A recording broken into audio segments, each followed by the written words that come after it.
जय श्री कृष्ण। आज मोर नुआ वीडियो को आपण मानक स्वागत। आज विषय वस्तु भगवान श्रीकृष्ण नटवर एक व्यक्तिगत कथा। से केमिति आरंभ और केमिति शेष होते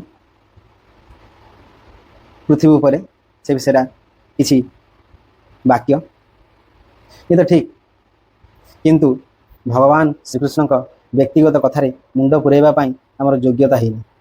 तथापि भगवान श्रीकृष्ण व्यक्तिगत कथा शुणिले बा पढ़िले बहुत शांति लगे। सतरे भगवान श्रीकृष्ण बहुत महान। ये सृष्टिकर्ता दैव विधाता ए नारायण आपण मोर कोटि कोटि प्रणाम। आपण व्यक्तिगत कथा द्वारा यदि किसी त्रुटि रुहे मत क्षमा करेंगे। जय श्रीकृष्ण। आसतु जानिबा भगवान किसी व्यक्तिगत कथा। वसुदेव और देवकी अष्टम संतान थे श्रीकृष्ण। से क्षत्रिय रूपे जन्म नहीं।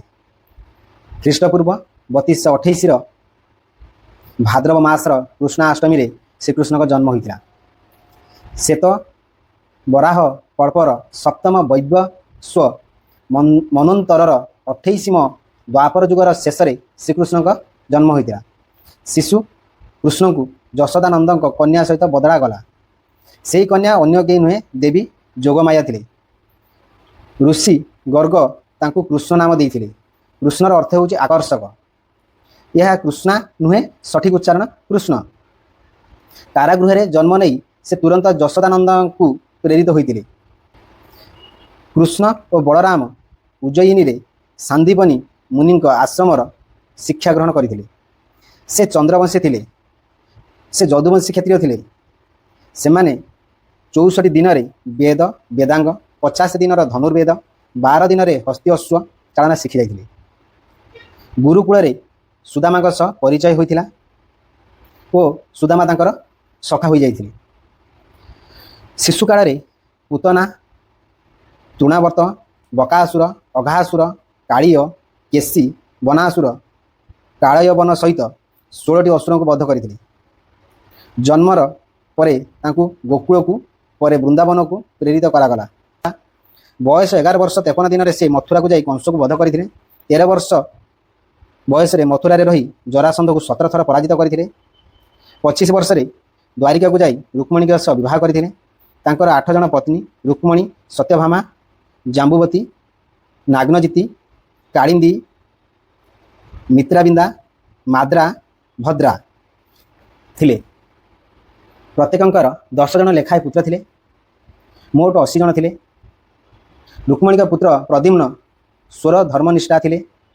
जाम्बुवती का पुत्र सांब द्रौपदी स्वयंवर पांडवों सह साक्षात। महाभारत युद्ध रे से अस्त्र धरी नथिले, किंतु 6 जन को वध करथिले। कुरुक्षेत्र रे अर्जुन को निज विश्वरूप देखाइथिले। से उपदेश श्रीमद् भगवद गीता भाव प्रसिद्ध। गीतार ज्ञान सूर्यदेव विवस्वान को मध्य दि जाइथिला। से पृथ्वी रे मानवीय दैवीय दुईटी रूप में लीला करथिले। युद्ध पर गांधारी शाप पाइथिले। 36 वर्ष पर युद्धर 36 वर्ष पर मृत्यु होइथिला। शेष में उद्धव को राधा पाखे संदेश पठाइथिले। शेष थर पितामाता नंद यशोदा साक्षात कले। बलराम समाधि बसी देह त्याग कले। श्रीकृष्ण गछ तले बसी चतुर्भुज रूपे तेजमय हेले। जरा नामक एक शिकारी तांको पाद को हरिण भावी तीर मारी थिले। जरा पूर्व जन्म रे बाड़ी राम अवतार कर्मफल श्रीकृष्ण भोगिले। सोमनाथ निकट रे प्रभास पतन रे देह त्याग। भूलोकरु विदाय नहीं वैकुंठ को प्रत्यावर्तन। जादव वंशर नाश। तांको पिता माता विरह प्राण त्याग कले। पत्नी माने सती होई अग्नि समाधि नेले। अर्जुन द्वारिका को जाई वसुदेव मृतदेह देखिथिले। समस्त दाह संस्कार करी कृष्ण नाती वज्र को राजा कले। द्वारका समुद्रे विलीन हैला। द्वापर युग शेष ख्रीष्ट 3102 रे हैला। श्रीकृष्ण आयुष 125 वर्ष 8 मास 7 दिन थिला। जन्माष्टमी व्रतर फल 20 कोटी एकादशी सम्मान पुण्य। तांकर नाम दीनबंधु ନିରାଶ୍ରୟଙ୍କ ସାଙ୍ଗ। ନିରାଶ୍ରୟ କୃଷ୍ଣ ସ୍ତୁ ଭଗବାନ ସ୍ୱୟଂ ଜୟ ଶ୍ରୀକୃଷ୍ଣ। ସାରା ସଂସାର ଯୋନିରେ ସନ୍ତାନ ତାଙ୍କର ଥିଲା, ତେଣୁ ସେ ସମସ୍ତଙ୍କର ପିତା ଥିଲେ। ଜୟ ଶ୍ରୀକୃଷ୍ଣ। ରାଧେ ରାଧେ। ଆପଣ ଦେଖିଲେ ଭଗବାନଙ୍କର ବ୍ୟକ୍ତିଗତ କଥା କେମିତି। ଜୟ ଶ୍ରୀକୃଷ୍ଣ। ପ୍ରଭୁ ଯଦି କିଛି ତ୍ରୁଟି ଥାଏ ତାହେଲେ ମୋତେ କ୍ଷମା କରିଦେବେ।